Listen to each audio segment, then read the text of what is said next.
Hello everybody. So today what I plan to discuss is something that we do every day. And what we do every day, we write progress notes. I am not talking about the first day notes when you write a complete detailed history in examination. I wish to discuss how to put daily progress note effectively. So the first question, why do we need to put daily progress notes? So there are two basic purposes to it. It's a means of communication between you and the other caregivers. Secondly, the progress sheet is a medico-legal document. So whatever you write is up there for scrutiny even later on. Don't write with a pencil. It has to be written with a pen. Medico-legally, it will be assumed you have not done what you have not documented. So what are the essentials when you are writing up daily progress notes? One, it should be legible. I know a good handwriting is a disgrace to our profession, but it's not about handwriting, it's about being legible. So whatever you write, it should be legible to someone other than you also. It is essential to write the patient identification data. If a particular page separates from the file, that page should have enough information to tell you to which patient it belongs to. So it's utmost important that you put the patient's identification number, the name, age, the registration number, the date and the time of putting the notes. Then below the notes, it should have your signature, and not just your signature, it should have your name and your designation. The notes have to be to the point, concise, but at the same time should not miss onto important information. The redocumentation of history and examination finding, which have not changed, is not all that important, but it is very important to document what has changed from the previous day. And importantly, so if you need to correct an error, you do not have to completely decimate what was written. It doesn't look transparent. So cut it with a single line if you have to make some correction in that. The assessment has to be written in SOAP format. In SOAP format, S stands for subjective assessment, O stands for objective assessment, A stands for assessment, and P stands for plan. The subjective assessment includes information which is taken from the parent, caregiver, or the child. So in that sense, it's not an objective assessment. It is the impression of the parents, caregiver, or the patient himself. So that is subjective assessment. Do not ask leading questions. And what are leading questions? Any question which can be answered in yes and no is a leading question. Ask open-ended questions which cannot be answered in yes and no. Now, for example, you can say, do you have fever? That can be answered in yes and no. Is the fever more than what it was? Is the fever less than what it was? So these are all examples of leading questions.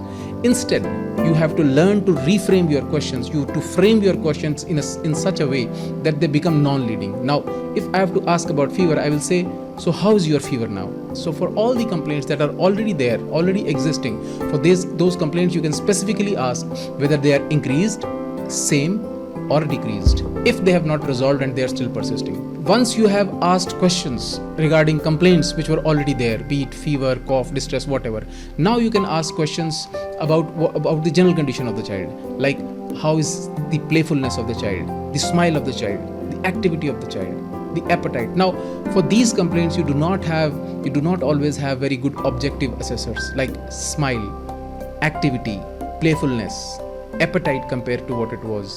So all these are subjective assessments, but they are very important in pediatrics. Like I still remember reading it in one of the textbooks that the first sign that the patient of severe acute malnutrition is improved is smile.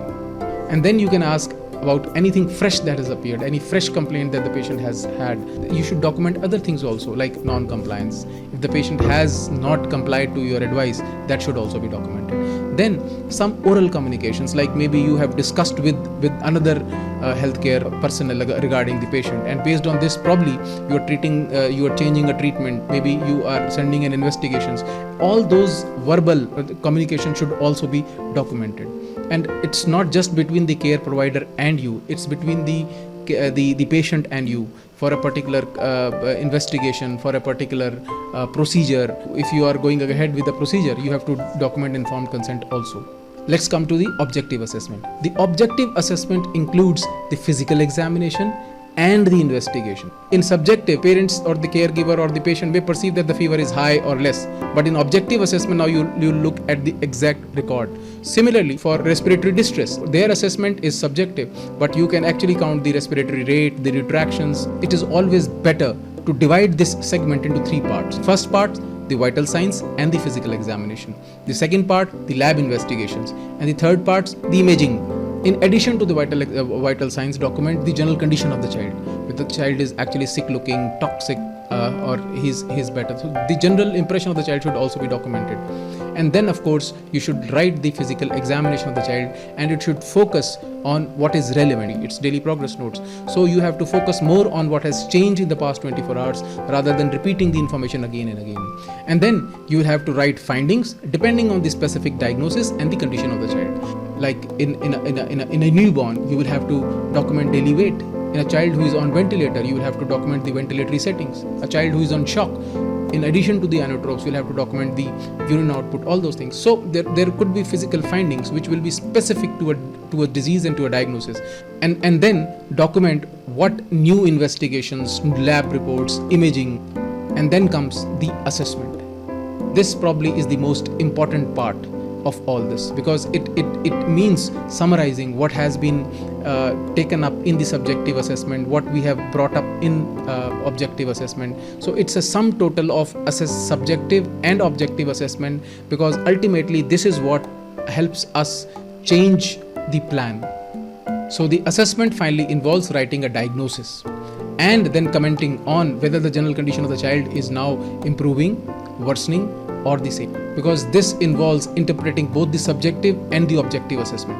And this is what makes you think. Sometimes the diagnosis is not simple and straightforward. In that situation, it is always better to summarize the information from the subjective assessment and the objective assessment and put it down as some say database. Followed by that, then you can have a set of differentials, starting from the what is the most likely diagnosis, followed by the lesser likely diagnosis. There may be one finding which today you are not able to make sense of, but tomorrow, day after tomorrow, you may be able to connect these dots. So it is important that everything that you find on subjective or objective assessment, which is important, should be documented.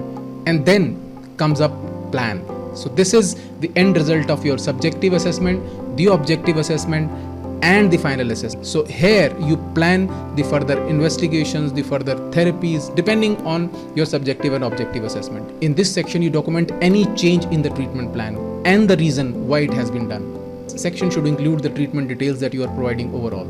And this treatment in addition should include the investigative plan, the monitoring plan. And sometimes when the diagnosis is not so clear based on your subjective or objective assessment, it is always better to summarize the positive findings and the relevant negative findings from the subjective and the objective assessment in form of a database or a summary. And at the end of it, you review your diagnosis every day. When your patient is not fitting into a particular clinical picture, it is always a good idea to review your diagnosis again every day till you have it fits into your thought process. And in that sense, sometimes combining assessment and plan also helps. So for identify the problems or the issues that the child has, and that issue and each problem can thus be tackled accordingly. So if suppose a patient comes to you with empyema and a chest tube has been inserted on day 1, now the daily progress note which should include in subjective assessment is the general condition of the child, the appetite of the child, the look of the child, the activity of the child. And once this assessment has been done, then you can ask how has been the fever. Is it increasing, same, decreasing, the cough, the distress, the chest pain. If you ask the parents the fever is there, it is there. But I'm interested in knowing more than what it was, same as what it was, less than what it was.